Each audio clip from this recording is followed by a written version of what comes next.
Already tiger comes to town part 1 நம்ம discuss பண்ணிட்டோம். அது பின்னாடி இருக்கிற textbook and previous year questions எப்படி இருக்குன்னு எல்லாமே டிஸ்கஸ் பண்ணுவோம் இல்லையா? ஸோ அதோட கண்டினியூஷனா பார்ட் 2ல வந்து நமக்கு எப்படி அந்த ஸ்டோரி கம்ப்ளீட் ஆகுது, கேரக்டர்ஸ் எப்படி அங்க வந்து டிஃபைன் பண்ணி முடிக்கிறாங்கன்னு எல்லாமே அதுல பார்த்தோம். அண்ட் அதுல நமக்கு புக் பேக் மட்டும் இன்னும் பார்க்க வேண்டியது இருக்கு. அந்த ஸ்டோரி மட்டும் எப்படி கம்ப்ளீட் பண்ணோம், பிரீஃபா யாராவது ஒரு சொல்லுங்க பார்ப்போம், சும்மா ஷார்ட்டா.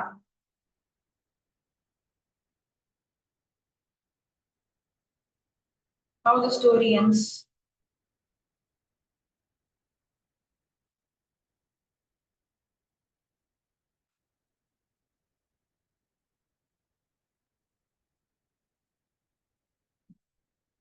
Try to answer.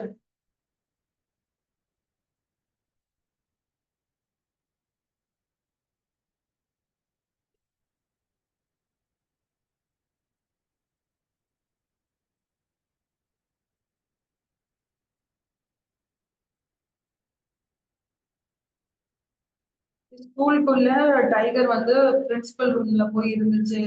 அண்ட் வந்து மயக்க ஊசி போட்டு, சாரி அது தூங்கிட்டு இருக்கும். தூங்கி எழுந்துச்சு பார்த்தப்போ மாஸ்டர் வந்து கிரௌடோட ஆர்கியூ பண்ணிட்டு இருப்பாரு. அதோட பார்ட் 1 வந்து நிறுத்திருப்போம். அண்ட் பார்ட் 2ல வந்துட்டு அந்த கிரௌடுக்குள்ள அவர் என்ன பேசினாரு மாஸ்டர், அண்ட் அந்த டைகர் வந்து எப்படி அங்க இருந்து ரிலீவ் பண்ணி கூட்டிட்டு போனாரு அப்படிங்கிறது அதுல இருக்கும். அதைத்தான் பார்ட் 2ல பார்த்தோம். அந்த ஸ்டோரி எப்படி முடிஞ்சது சொல்லுங்க பார்ப்போம். மெஜிஸ்ட்ரேட் என்ன சொல்லி வந்து இந்த டைகரை வந்து மாஸ்டர் ரிலீவ் பண்ண விட்டாரு.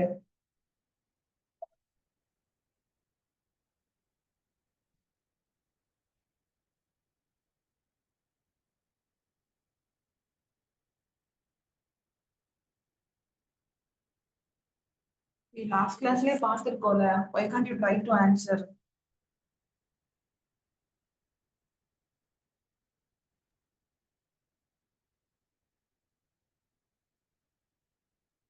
சொல்லுங்க. மெஜிஸ்ட்ரேட் என்ன சொன்னாரு, மாஸ்டர் எப்படி வந்து டைகரை ரிலீவ் பண்ணாரு?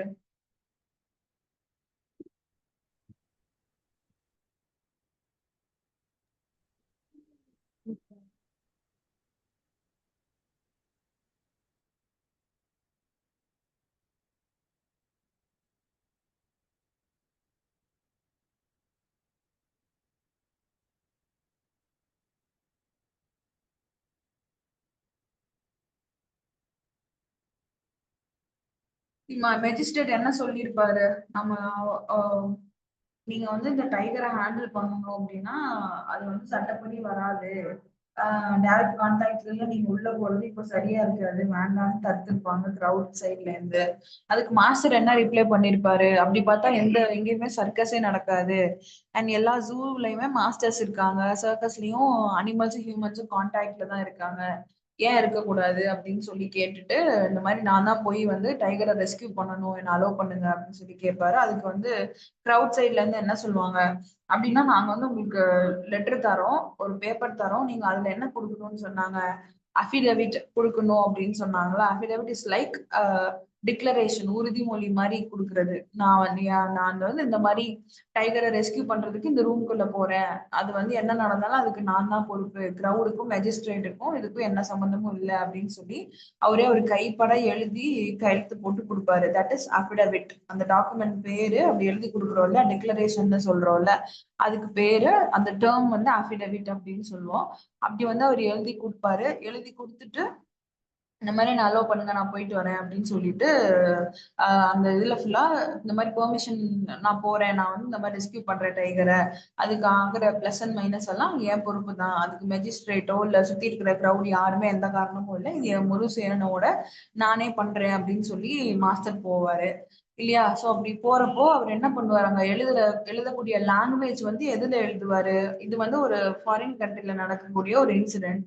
சோ அங்க வந்துட்டு இவர் எப்படி எழுதுவாரு, எழுதுறப்போ ஃபுல்லா சான்ஸ்கிரிட் லாங்குவேஜ்ல எழுதுவாரு இல்லையா. ஏன்னா அவரோட மதர் டங் வந்து சான்ஸ்கிரிட் லாங்குவேஜ் அப்படின்னு சொல்லிட்டு, எனக்கு எல்லா லாங்குவேஜ்லயும் பேச தெரியும், எழுத படிக்கிறதுக்கு எனக்கு சான்ஸ்கிரிட் தான் கம்ஃபர்டபுள் அப்படின்னு சொல்லிட்டு சான்ஸ்கிரிட்ல வந்து இந்த மாதிரி டிக்ளரேஷன் எல்லாம் எழுதி சைன் பண்ணி கொடுக்குறாரு. மெஜிஸ்ட்ரேட் என்ன சொல்றாரு, இதை ஏத்துக்க முடியாது, இது ஏதோ ஒரு லாங்குவேஜ்ல இருக்கு அப்படின்னு சொல்லி சொல்றாரு. ஏதோ ஒரு லாங்குவேஜ்ல இருக்குன்றதுனால இந்த விஷயம், இந்த லெட்டர் வந்து தப்பானதுதான் சொல்லும்னு நீங்க எப்படி ஜட்ஜ் பண்ணிக்கிறீங்க? உங்களுக்கு லாங்குவேஜ் தெரியல. மத்தபடி நான் எழுதி கொடுத்த விஷயம் எல்லாம் கரெக்ட் தான். அதுக்காக நீங்க என்ன எப்படி குறை சொல்லுவீங்க? அப்படின்னு வந்து சொல்லி இந்த கதையை முடிப்பாங்க. சோ இந்த கதையை முடிக்கிறப்போ அதுக்கு என்ன அர்த்தத்துல அது பிளேஸ் ஆகும்? இந்த மாதிரி எதுக்கு இருக்கவங்களோட லாங்குவேஜ் என்ன அப்படிங்கிறது உங்களுக்கு தெரியலன்றதுக்காக அவங்க வந்து அது தப்பாதான் யோசிப்பாங்க. அவங்க வந்து தாட் ப்ராசஸ் வந்து ரூடா தான் இருக்கும்னா எதுக்க இருக்கவங்கள பத்தி நீங்களாம் ஒண்ணு நினைச்சுக்கிறீங்க. அதே மாதிரிதான் இந்த டைகருக்குமே, டைகர் என்ன நினைக்குது என்னன்னு தெரியாம நீங்க எல்லாம் இவ்வளவு பேனிக் ஆகுறீங்க அப்படின்ற மாதிரி சொல்லி இந்த ஸ்டோரிய வந்து கம்ப்ளீட் பண்ணுவாங்க. அண்ட் ஆத்தர் நேம் என்ன அப்படின்னா, இந்த லெசனோட ஆத்தர் பேர் பாத்தீங்கன்னா ஆர்.கே. நாராயண். சோ இவர் இருக்காரு இல்லையா, he's a famous Indian writer. R K. Narayanan இவர் வந்து நிறைய ப்ரோ ஸ்டோரிஸ் இந்த மாதிரி எழுதியிருக்காரு. And he is the author of this lesson. இது வரைக்கும் வந்து நம்ம லெசனை பார்த்து கம்ப்ளீட் பண்ணிருந்தோம். அண்ட் இதுக்கப்புறமா இந்த கொஸ்டின் ஆன்சர்ஸ் மட்டும் டிஸ்கஸ் பண்ணியிருந்தோம் இல்லையா. இந்த மாதிரி சென்டென்ஸ்ல கொடுத்துட்டு இந்த சென்டென்ஸ்ல அது ரிலேட்டடா இந்த சென்டென்ஸை யார் சொன்னது, இது எந்த சிச்சுவேஷன்ல நடந்தது, அந்த மாதிரியான கொஸ்டின்ஸ் இருக்கும் அப்படின்னு சொல்லி அதை மட்டும் டிஸ்கஸ் பண்ணியிருந்தோம். அண்ட் இதுக்கப்புறமா வந்துட்டு நம்ம இந்த டேபிள் எல்லாம் பார்த்தோம் இல்லையா. அப்புறம் வந்துட்டு டைகரை வந்து எப்படி கவுண்ட் பண்றாங்க, இது எடுக்கிறாங்க இல்லையா, தொகை மக்கள் தொகை கணக்கு எடுக்கிறது மாதிரி டைகர்ஸோட பாப்புலேஷன் கவுண்ட வந்து கணக்கெடுல எடுப்பாங்க கவர்மெண்ட்ல இருந்து. ஸோ அது எப்படி எடுக்கிறாங்கிற மெத்தட் வந்து நமக்கு இங்க கொடுத்துருப்பாங்க. இதையுமே நம்ம லாஸ்ட் கிளாஸ்ல டிஸ்கஸ் பண்ணிருந்தோம். இது எப்படி வந்து அப்சர்வ் பண்ணுவாங்க, டைகரோட நடமாட்டம் எந்த ஏரியால இருக்குன்றத வச்சு அப்சர்வ் பண்றாங்க.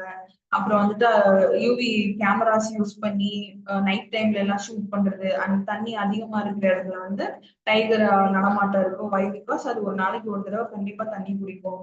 அதனால தண்ணி பாண்டு, லேக்கு, குளம், குட்டை அந்த மாதிரி காட்டுக்குள்ள எங்க இருக்கோ அங்கெல்லாம் வந்து பதுங்கி இருந்து டைகரோட நடமாட்டத்தை வச்சு அதை கண்டுபிடிக்கிறாங்க இல்லையா. இது எல்லாமே நம்ம இந்த பாக்ஸ் வந்து லாஸ்ட் கிளாஸ்ல டிஸ்கஸ் பண்ணோம். அண்ட் அடுத்து பாத்தீங்கன்னா உங்களுக்கு வந்து myths and superstitions about animals அப்படின்னு கொடுத்துருக்காங்க இல்லையா இங்க. சோ இது பாத்தீங்க அப்படின்னா மித்ஸ் அப்படிங்கிறது சொல்லப்பட்ட கதைகள் அப்படின்னு சொல்றோம் இல்லையா, தட் இஸ் மித்ஸ் அப்படின்னு சொல்லுவோம். அதாவது ஒரு மூட நம்பிக்கை. நமக்கா ஒரு ஏதோ யாரோ ஒருத்தவங்க ஒரு பழமொழி சொல்லி வச்சிருப்பாங்க, அதை வந்து வீட்டுல ஃபாலோ பண்ணணும்னு ஒரு இது பண்ணிட்டே இருக்கோம் இல்லையா. அது வந்து மித்ஸ். அது உண்மையா பொய்யான்னு தெரியாமலே ஒரு விஷயத்த வந்து பண்ணிக்கிட்டே இருக்கிறது, தட் இஸ் மித்ஸ் அப்படின்னு சொல்லுவோம். அண்ட் சூப்பர்ஸ்டிஷன்ஸ் அப்படிங்கிறது இங்க சூப்பர்ஸ்டிஷன்ஸ் இருக்கு இல்லையா. சோ சூப்பர்ஸ்டிஷன்ஸ் அப்படின்றது இஸ் நத்திங் பட் மூட நம்பிக்கை. அதிகமா மூட நம்பிக்கையா இருக்காங்க அப்படின்னு சொல்லுவாங்க இல்லையா. சோ அது சூப்பர்ஸ்டிஷன்ஸ். அதுதான் இது இது வந்து அனிமல்ஸ் சம்பந்தமா எப்படி யோசிக்கிறோம் அப்படிங்கறதுதான் வந்து இதுல பூனை குறுக்க போனா வந்து நேரம் நல்லா இருக்காது, வெளியில போக கூடாது அந்த மாதிரி சொல்லுவாங்க. நாய் வந்து ஊளையிட்டுச்சுன்னா ஏதோ ஒரு கெட்டது நடக்கும். இந்த மாதிரியான இதெல்லாம் நம்ம வீடுகள் சைட்ல எல்லாம் சொல்லியிருப்பாங்க இல்லையா. சோ இது எல்லாமே என்னது, உண்மையா பொய்யான்னு நமக்கு தெரியாது. இது எல்லாமே ஒரு மித், ஒரு மித்ஸ் அப்படின்னு சொல்றோம். MYTHன்னு இருக்கு இல்லையா, மித். அப்படி உண்மையா பொய்யான்னு தெரியாமலே ஒரு விஷயத்த ஃபாலோ பண்றது, அதான் மித் அப்படின்னு சொல்றோம். இதெல்லாம் தெரியாம சூப்பர்ஸ்டிஷியஸா ஒரு விஷயத்த ரொம்ப வந்து மூட நம்பிக்கையா இது இப்படிதான் இருக்குமோ அப்படின்னு சொல்லி அதை ஃபாலோ பண்றவங்க இருப்பாங்க இல்லையா. சோ அந்த மாதிரி வந்து அனிமல் சம்பந்தமா என்னென்னலாம் இருக்கு அப்படின்னு வந்து நமக்கு கொடுத்துருப்பாங்க. அண்ட் இதுல பாத்தீங்கன்னா உங்களுக்கு எக்ஸாம்பிளுக்கு வந்து கொடுத்துருக்காங்க பாருங்க டேபிள்ல. கிளம்புறதுக்கு முன்னாடி வந்து இது ஒரு எக்ஸாம்பிள், ஷார்ட்டா ஒரு எக்ஸாம்பிளுக்கு சொல்லலாம்னா, கிளம்புறதுக்கு முன்னாடி இப்போ எங்கேயாவது வெளியில கிளம்பிட்டு இருக்கோம் அப்படின்னா வந்து கிளம்புற டைம்ல நாங்க தும்மல் ஸ்னீஸ் பண்ணாங்க அப்படின்னா வந்துட்டு அது கெட்ட நேரம், இது நேரம் சரியில்லை, கொஞ்சம் வெயிட் பண்ணுங்க, எப்படி இருக்குமோன்னு தெரியல, ஏதோ கெட்டது நடக்க போகுது, அந்த மாதிரி எல்லாம் பில்டப் பண்ணுவாங்க இல்லையா. ஸோ அந்த மாதிரி இந்த ஒரு விஷயம் அது என்னன்னே தெரியாம ஏதோ யாரோ ஒரு காலத்துல சொன்னதை வச்சுட்டு அதை ஃபாலோ பண்றதும் அதுக்கு பின்னாடி இருக்கக்கூடிய விஷயம் என்ன அப்படிங்கிறதுமே நம்ம இதுல டிஸ்கஸ் பண்ற மாதிரி இருக்கும். அண்ட் இது வந்து கம்ப்ளீட்டா உங்களோட அண்டர்ஸ்டாண்டிங் மித்னா என்ன, சூப்பர்ஸ்டிஷன்னா என்ன அப்படின்றது மைட் பி உங்களுக்கு எக்ஸாம்ஸ்ல ரொம்ப ரேரா கேட்கலாம். ஏதாவது ஒரு மித்து வந்து கொடுங்க, அதுக்கு இருக்கு அதுக்கு பின்னாடி இருக்கக்கூடிய ரீசன் வந்து சொல்லுங்க, அந்த மாதிரி வந்து கேட்கலாம். இதுல பாருங்க ஒரு எக்ஸாம்பிள் கொடுத்துருக்காங்க பாருங்க. First one, birds will reject their young ones if the young ones are touched by human beings. So என்ன சொல்றாங்க இதுல, குழந்தை இது பறவைகள்லாம் இருக்கு இல்லையா. ஸோ பறவைகள்லாம் என்ன பண்ணும், குட்டி போடுறப்போ அந்த குட்டியை வந்து யாராவது மனுஷங்க வந்து யாராவது குட்டியை தொட்டுட்டாங்க இல்ல தூக்கிட்டு திருப்பி அவங்களே வச்சுட்டாங்க அப்படின்னா அது என்ன பண்ணுமா, பேர்ட்ஸ் வந்து அந்த தூக்கிட்டு வச்ச அந்த குட்டியை வந்து எடுக்கவே எடுக்காங்க.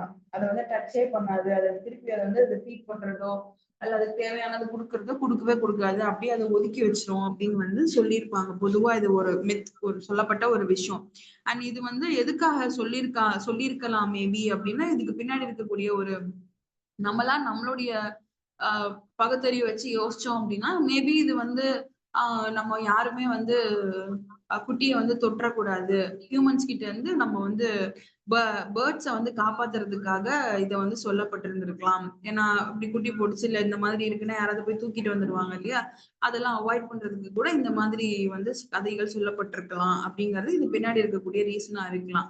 ஸோ அதுதான் செகண்ட் காலம்ல how do you think this my myth originated அப்படின்னா அதோட ஹிஸ்டரி எங்கேருந்து வந்துச்சு அப்படின்னு சொல்றோம்ல, அதான் ஆரிஜினேட்டட் அப்படின்னு சொல்லுவோம். ஸோ இந்த மாதிரி எங்க இருந்தாலும் இதுக்கு பின்னாடி வந்து இது இப்படி ஒரு ரீசன் இருக்கலாம் அப்படின்னு சொல்றது. அதே மாதிரி செகண்ட் பாருங்க, black cats bring bad luck. So பொதுவா கருப்பு பூனை எல்லாம் வந்துட்டு நல்ல சகுனம் இல்ல அப்படிங்கிற மாதிரி பொதுவா ஒரு விஷயத்த சொல்லி வச்சிருக்காங்க. ஆனா அதுக்கு பின்னாடி என்ன இருந்திருக்கலாம், maybe a person had bad luck immediately after seeing a black cat. யாரோ ஒருத்தருக்கு வந்து அந்த மாதிரி நடந்திருக்கலாம். யாராவது ஒருத்தர் அந்த மாதிரி பார்த்துட்டு போயிட்டு ஏதாவது அவங்களுக்கு கெட்டது நடந்திருக்கலாம். ஸோ அதுக்காக வந்து இது எல்லாருக்குமே பொது அப்படின்னு வந்து சொல்லிட முடியாது. ஸோ இந்த மாதிரியான ரீசன்ஸ் வந்து இதுல கொடுத்துருக்காங்க. அண்ட் மிச்சம் இருக்கக்கூடிய 2 காலம்க்கு நீங்க ஏதாவது ஒரு பழமொழி சொல்லுங்க பார்ப்போம். ஏதாவது ஒண்ணு இந்த மாதிரி கேள்விப்பட்டிருப்பீங்க இல்லையா? வீட்டுல எங்கேயாவது சொல்லியிருப்பாங்களா? அது மாதிரி ஏதாவது ஒண்ணு சொல்லுங்க.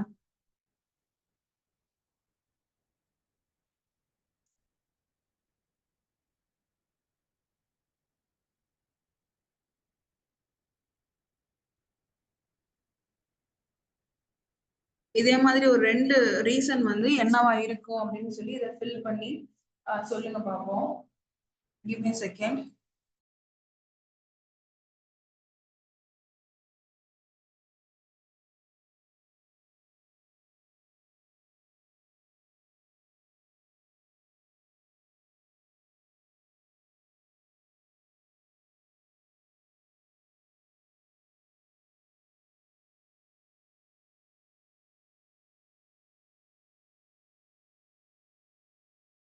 அண்ட் இது பாத்தீங்கன்னா நமக்கு வந்து ஆக்டிவிட்டி மாதிரி கொடுத்துருக்கிறது. And friends of animals club அப்படின்னு கொடுத்துட்டு ஒருத்தர் இது கேரக்டர்ஸ் வந்து ஸ்விட்ச் பண்ணி நடிச்சு காமிக்கணும். அந்த மாதிரி வந்து ஒரு ஆக்டிவிட்டி மாதிரி கொடுத்துருக்கிறது இது. அண்ட் இது வந்து நார்மலா கிளாஸஸ்ல பண்ணுவோம் இல்லையா, அந்த மாதிரி ஆக்டிவிட்டி. ஒரு ஹியூமன் பீயிங்ஸே வந்து டிஃப்ரெண்ட் அனிமல்ஸா மாதிரி அவங்களோட இப்போ நான் வந்து பாம்பு, நீங்க வந்து லயன், இன்னொருத்தர் வந்து எலிஃபண்ட், அந்த மாதிரி வந்து குரூப் ஆக்டிவிட்டி மாதிரி அந்த கன்வெர்ட் ஆகி அவங்கவுங்க அந்தந்த அனிமல் பாயிண்ட் ஆஃப் வியூல இருந்து என்னெல்லாம் சொல்லணுமோ அதை வந்து டிஸ்கஸ் பண்றது. It's group discussion kind of activity. And அடுத்து பாத்தீங்க அப்படின்னா நமக்கு இங்க வந்து மீனிங்ஸ் மாதிரி கொடுத்துருக்காங்க இல்லையா? It's a phrases. ஒரு ஃப்ரேஸ், ஒரு வேர்டு கொடுத்துட்டு இதை வந்து இந்த ஃபில் இன் தி பிளாங்க்ஸ் கீழே கொடுத்துருக்காங்க இல்லையா, சென்டென்ஸ், இதுக்குள்ள வந்து ஃபிட் இன் பண்ணணும். அதுதான் இந்த இது. அண்ட் இதுல பாத்தீங்கன்னா வந்து நமக்கு சென்டென்சஸ் கொடுத்துருக்காங்கல்ல. A good team, first one பாருங்க. A good team leader is one who works along with his team and does not on dash on others அப்படின்னு கொடுத்துருக்காங்களா. இதுல பாருங்க, எ குட் டீம் லீடர் அப்படிங்கிறது ஒரு நல்ல லீடர் வந்து என்ன பண்ணுவாங்க, அவங்க டீமோட சேர்ந்து ஒர்க் பண்ணுவாங்க. அண்ட் டஸ் நாட் அப்படின்னு ஒரு கேப் கொடுத்துட்டு ஆன் அதர்ஸ், டீமோட சேர்ந்து ஒர்க் பண்ணுவாங்க. And does not dash on others அப்படின்னு கொடுத்துருக்காங்க. ஸோ இதுல வந்து அந்த டேஷ்ல என்ன ஃபிட் ஆகும் அப்படின்னு வந்து இது மேல இருக்கிறதுல இருந்து கொடுக்கணும். ஸோ இதுக்கு வந்து ஃபர்ஸ்ட் நமக்கு மேல இருக்கக்கூடிய வேர்ட்ஸுக்கு வந்து அர்த்தம் தெரிஞ்சிருக்கணும். அது தெரிஞ்சதுனால இது இந்த என்ன மாதிரி சென்டென்ஸ், இதுல என்ன ஃபில் ஆகும் அப்படின்ற ஐடியா நமக்கு வரும் இல்லையா? ஸோ ஃபர்ஸ்ட் வேர்டு பாருங்க, ஸ்ட்ரெச்டுன்னு கொடுத்துருக்காங்க. ஸோ ஸ்ட்ரெச்டு அப்படிங்கிறது நமக்கு ரப்பர் பேண்ட் இருக்கு இல்லையா, அதுதான் ஸ்ட்ரெச். நல்லா ஸ்ட்ரெச் பண்ணனா இழுக்கிற இழுவைக்கு வரும் இல்லையா, அதுதான் ஸ்ட்ரெச்டு அப்படின்னு சொல்லுவோம். அண்ட் செகண்ட் ஒன் பாருங்க, கிரவுல்டுன்னு இருக்கா, GROWLED, கிரவுல்டுன்னு இருக்கா. ஸோ கிரவுல்டு வந்து நமக்கு இப்போ அனிமல்ஸ், டாக்ஸ் எல்லாம் வீட்டுல வச்சிருப்போம் இல்லையா, அதெல்லாம் பாத்தீங்கன்னா சில நேரத்துல ஒரு மாதிரி கம்மியான சவுண்ட்ல வந்து பேசும். அது நார்மலா பார்க் பண்றது, சவுண்ட் இல்லாம சைலண்டா மெதுவா ஒரு சவுண்ட் விடும். ஸோ அந்த மாதிரி அந்த சைலண்ட் சவுண்ட் இருக்கு இல்லையா, அனிமல்ஸ் அந்த மாதிரி சவுண்ட் விடுறது தான் கிரவுல்டு அப்படின்னு சொல்லுவோம். ஒரு மினிமலா முழங்குற மாதிரி ஒரு சவுண்ட் வரும் இல்லையா, அதுதான் கிரவுல்டு அப்படின்னு சொல்றோம். தேர்ட் ஒன் பாருங்க, அப்சால்வ்டு. ஸோ அப்சால்வ்டு அப்படின்னா ஒரு ஜட்ஜ்மெண்டல், அப்படின்னு வந்து சொல்லலாம். ஸோ அப்சால்வ்ட் அப்படிங்கிறது அந்த பிரச்சனைய முடிச்சு விடுறது, அதுதான் வந்து அப்சால்வ்ட். ஸோ பேர்லயே சால்வ்னு வந்திருக்கு பாருங்க. ஒரு சொல்யூஷனோ இல்ல ஏதோ ஒரு இஷ்யூவை வந்து கம்ப்ளீட்டா முடிச்சு விடுறது. அது வந்து ஜட்ஜ்மெண்ட்டோ இல்ல பனிஷ்மெண்ட்டோ ஏதோ ஒண்ணு கொடுத்து அந்த பிரச்சனையை முடிச்சு விடுறது, தட் இஸ் அப்சால்வ்ட் அப்படின்னு சொல்லுவோம். அண்ட் அடுத்து பாருங்க, எக்ஸசைஸ் அன்னெசரி அத்தாரிட்டி. தேவையில்லாத வந்து ஒரு ஒரு முதலாளித்துவம் பண்ணுவாங்க இல்லையா, தேவையில்லாத இடத்துல வந்துட்டு தன்னை பெரிய ஆளா காமிச்சுக்கிற மாதிரி பண்றது, அது எக்ஸசைஸ் அன்னெசரி அத்தாரிட்டி. அத்தாரிட்டிங்கிறது அந்த உயர் பதவியில இருக்கவங்க பண்றாங்க இல்லையா, தட் இஸ் அத்தாரிட்டி. அந்த பதவிக்கு ஏத்த வேலைய ஒரு ரூடா பண்றாங்க இல்லையா, தட் இஸ் அத்தாரிட்டி அப்படின்னு. அடுத்து பாருங்க, peace of mind. So peace of mind நமக்கு தெரியும் இல்லையா, ரொம்ப நிம்மதியா இருக்கிறது, அதுதான் வந்து பீஸ் ஆஃப் மைண்ட் அப்படின்னு சொல்லுவோம். அண்ட் பிளஸ்டர்ட்னு கொடுத்துருக்காங்கல்ல, ஸோ பிளஸ்டர்ட் அப்படின்னா வந்து ரொம்ப வந்து விகரஸா சவுண்டு பண்றது, அதாவது டிஃப்ரெண்டா சவுண்டு வரும் இல்ல, ஒரு மாதிரி கோபமா இல்ல வந்து அக்ரெசிவா அப்படி சவுண்டா நம்ம வந்து எக்ஸ்பிரஸ் பண்றது, அதுதான் வந்து லவுடா இருக்கிறது, பீங் லவுட், அதுதான் வந்து பிளஸ்டர்ட் அப்படின்னு சொல்றது. ஸோ பிளஸ்டர்ட் அப்படின்னு வந்து நல்ல சவுண்டா இதான் வந்து டிஃப்ரெண்டா சத்தமா இருக்கிறது, அதான் பிளஸ்டர்ட் அப்படின்னு. ஸோ இந்த மாதிரி வேர்ட்ஸ்ல இங்க வந்து என்ன ஃபிட் ஆகும், ஆன்சர் பண்ணுங்க பார்ப்போம்.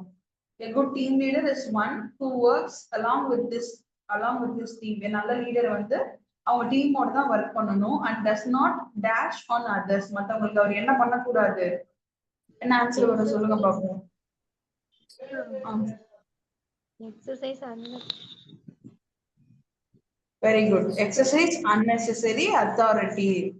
Very good, good good, very good.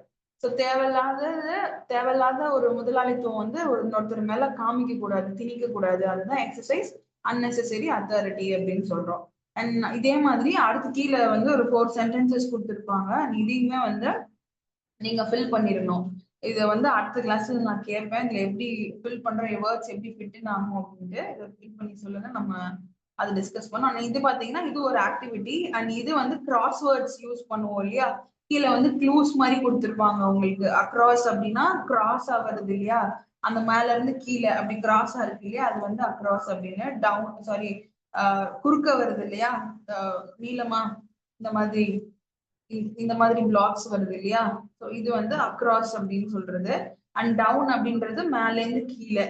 இப்போ ஃபார் எக்ஸாம்பிள் 9th ஒன் பாருங்க, 9th இருந்து இப்படி கீழே வர்றது, இந்த 90 கீழே 2 பிளாக் அப்புறம் சி இந்த மாதிரி கொடுத்துருக்காங்க இல்லையா, ஸோ இப்படி கீழே வர்றது, இது வந்து அக்ராஸ் டவுன்ல க்ளூ கொடுத்துருப்பாங்க. அதுக்கான மற்ற words fill in the letters மாதிரி வேர்ட்ஸ் கொடுத்துருப்பாங்க, அது நம்ம வந்து ஃபில் பண்ற மாதிரி இருக்கும். அண்ட் இதுக்குமே உங்களுக்கு வந்து இதை ரீட் பண்ணி இது எதுக்காக அப்படின்னா, இப்படி இதுக்கு முன்னாடி பார்த்தோம் இல்லையா, ஏதாவது ஒரு ஃப்ரேசஸ் கொடுத்துட்டு அதை வந்து சென்டென்ஸ்ல ஃபிட்டிங் பண்ணணும்னா உங்களுக்கு அந்த ஃப்ரேசஸோட மீனிங் தெரிஞ்சிருக்கணும், அந்த சென்டென்ஸ் எப்படி இருக்குன்றது தெரிஞ்சிருக்கணும். ஸோ அதுக்கு ஒர்க் அவுட் பண்றதுக்கு இந்த ஆக்டிவிட்டி ஒர்க் அவுட் பண்ணீங்கன்னா தான் நமக்கு வந்து அந்த சென்டென்சஸ் என்ன இருக்கு, அதுக்கு மீனிங் என்னன்றது கெட் டு லேர்ன். ஸோ அதை எக்ஸாம்ல அப்ளை பண்றப்போ ஈஸியா இருக்கும். அண்ட் அடுத்து கொடுத்துருக்காங்க பாத்தீங்களா, இது வந்து பாடி லாங்குவேஜ் பத்தி கொடுத்துருக்கிறது. ஹியூமன் பாடி அண்ட் வந்து நம்ம பாடி லாங்குவேஜ்ல எப்படி நம்மளோட ஃபீலிங்ஸ் எக்ஸ்பிரஸ் பண்றோம் அப்படிங்கறத வந்து கொடுத்துருப்பாங்க. அண்ட் இதுவுமே நல்லா தெரிஞ்சு வச்சுக்கோங்க, ஏன்னா இந்த மாதிரி வேர்ட்ஸ் கொடுத்துட்டு இதுக்கு என்ன அர்த்தம் அப்படிங்கிற மாதிரி எக்ஸாம்ஸ்ல வரலாம். நம்ம கொஸ்டின் பேப்பர்ல பார்த்தோம் இல்லையா, அந்த மாதிரி கேட்கலாம். The poor human being in the loft must have trembled. இது லெசன்ல பார்த்த ஒரு வேர்டு இல்லையா, ஸோ என்ன சொல்றாங்க, poor human being in the loft. லாஃப்ட்னா என்னது, மேல பரன்னு சொல்றோம்ல, மேல பரன் ஷெல்ஃப்னு சொல்றோம்ல, மேல இருக்கும், அது வந்து லாஃப்ட்னு சொல்றோம். ஸோ லாஃப்ட்ல இருக்கக்கூடிய ஹியூமன் பீயிங் எப்படி ஆகுறாரு, மஸ்ட் ஹாவ் ட்ரெம்பிள்ட் அப்படின்னா, ட்ரெம்பிள்ட் அப்படின்னா என்ன அர்த்தம், நடுங்குறாரு. Very good. ஸோ ட்ரெம்பிள் அப்படின்னா ஒரு மாதிரி நடுக்கத்துல பயத்துல அப்படி இருக்காரு இல்லையா, ஸோ அதுதான் ட்ரெம்பிள் அப்படின்னு சொல்றது. ஸோ அது வந்து என்ன மாதிரியான எக்ஸ்பிரஷன், பயத்தை வெளிக்காட்டக்கூடிய ஒரு ஆக்டிவிட்டி. நம்மளே இப்போ திடீர்னு பக்கத்துல இப்போ டைகரை பாக்குறோம் அப்படின்னா நமக்கே ஒரு மாதிரி பயத்துல இப்படி உதறும், நம்ம ஃபேஸ் எல்லாம் ஒரு மாதிரி ஆகும் இல்லையா, அந்த வந்து அந்த எக்ஸ்பிரஷன் தெரியுது இல்லையா, தட் இஸ் கால்ட் ட்ரெம்பிள் அப்படின்னு சொல்லுவோம். ஆனா அது எதனோட வெளிப்பாடு, அது ஒரு பயத்தினுடைய வெளிப்பாடு தான் ட்ரெம்பிள் ஆகுறது அப்படின்னு சொல்றது. அதே மாதிரி செகண்ட் ஒன் பாருங்க, I raised myself growled softly which made him nervous அப்படின்னு கொடுத்துருக்காங்க. ஸோ நான் வந்து இது வந்து புலி டைகர் சொல்றது இல்லையா, நான் வந்து மெதுவா எந்திரிச்சேன், நான் வந்து கிரவுல்டுனா அந்த ஒரு மாதிரி மினிமமா சவுண்ட் வருது இல்லையா, மைல்டா ஒரு சவுண்ட், அந்த மாதிரி சவுண்ட் விட்டுட்டு which made him nervous. So nervousனா என்ன சொல்லுவோம்? பதட்டம். பதட்டம் சொல்லுவோமா? ஒரு மாதிரி இருங்க, எனக்கு கொஞ்சம் பதட்டமா இருக்கு, எனக்கு ஒரு மாதிரி நர்வஸ் ஆகுது, ஒரு மாதிரி இருக்கு அப்படின்னு சொல்லி படபடன்னு வருது அப்படி சொல்றோம் இல்லையா, அதுதான் நர்வஸ். அது எதனுடைய வெளிப்பாடு? நம்ம திருப்பி அதுவும் வந்து ஒரு ஒரு பயத்தினால இருக்கலாம், இல்ல வந்து எதுவும் நடந்துடக்கூடாதுங்கிற ஒரு ப்ரிவென்ஷன்னால இருக்கலாம், இல்ல ஏதோ ஒரு ஷாக்னால நமக்கு வந்து டக்குன்னு அப்படி வந்து நர்வஸ் ஆகும். அண்ட் அடுத்து பாருங்க, as replied the chairman weekly. Chairman வந்து என்ன ரிப்ளை பண்றாரு? எஸ் அப்படின்னா ரொம்ப வீக்கா ரிப்ளை பண்றாரு அப்படின்னு சொல்றாங்க. சோ வீக்லி அப்படிங்கிறது எதை டினோட் பண்ணும்? பலகீனம். பலகீனம். Very good. நம்ம வீக்கா இருக்கோம், நம்ம வந்து ஒரு மாதிரி என்ன பண்றதுன்னு தெரியலையே, அந்த மாதிரி இப்ப முடிவெடுக்க முடியாம இருக்கும், அந்த மாதிரி வந்து சரி வேற வழி இல்லைன்ற மாதிரி நம்ம வந்து நலிஞ்சு போய் வேற வழி இல்லாம சொல்றது. ஸோ தட் இஸ் வீக்லி அப்படின்னு சொல்லலாம். இது ஒரு நம்மளோட ஃபீலிங்ஸ்ல இருந்து வரக்கூடிய ஒரு வெளிப்பாடு இல்லையா? Chairman was visibly confused and bewildered. Confused, bewilderedனா என்னது? குழப்பம். Very good. கன்ஃபியூஸ்னா குழப்பம், bewilderedனா ஆச்சரியம். bewildered ஆச்சரியம் சொல்லலாம். ஒரு மாதிரி ஷாக் ஆகி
மேம் சவுண்ட் கேட்க மாட்டேங்குது.